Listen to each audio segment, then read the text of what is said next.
Kia ora. Just come back from the Wellbeing Budget 2019 lockup, joined by my colleagues Amanda and Nick.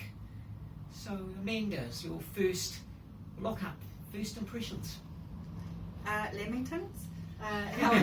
On a more serious note, what I was impressed with was how consistent and coherent the approach was with what the government had signalled, especially around cross-sector programs and projects, Sure. and weaving the living standards framework and the wellbeing measures into government's targets and priorities.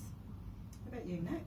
I think for me it's just all the information you get bombarded with at the beginning and just getting hit with everything. I think the interesting thing for me looking at sort of the economic side of things is that the economy is not falling to pieces like many thought, and it's sort of well structured in that sense in terms of the investment that government's making. Sure, but it's a pretty stock standard forecast, isn't it, from Treasury in terms of 2.5% GDP growth.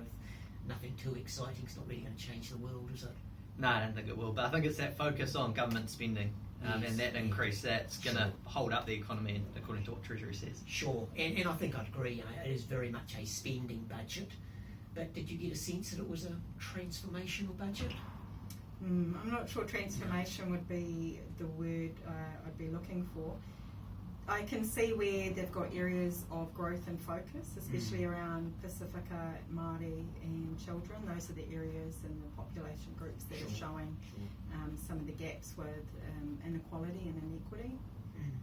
How about you, Nick? Transformation in terms of the New Zealand economy? I don't think so. I think it just kind of keeps us on the same track we're going on and just sort of potentially insulates us a little bit from the problems sort of elsewhere in the world. Sure, and I think it's talking to others in the lockup, it was fairly much an agreement that there was not quite that feeling of transformation. I think without being too cynical, the elephant in the room was those budget responsibility rules.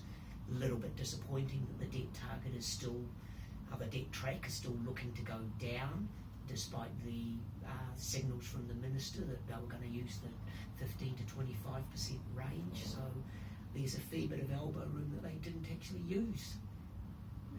Some of that elbow room could have been used for paying teachers fairly, and there was nothing in the budget about the housing issues aside from some allocations for homelessness. Yes, so there's obviously a lot more to be done. From my perspective, I think that it looks like they're holding a lot back for next year's Big Bang budget, but my concern is that might be just a little bit too late.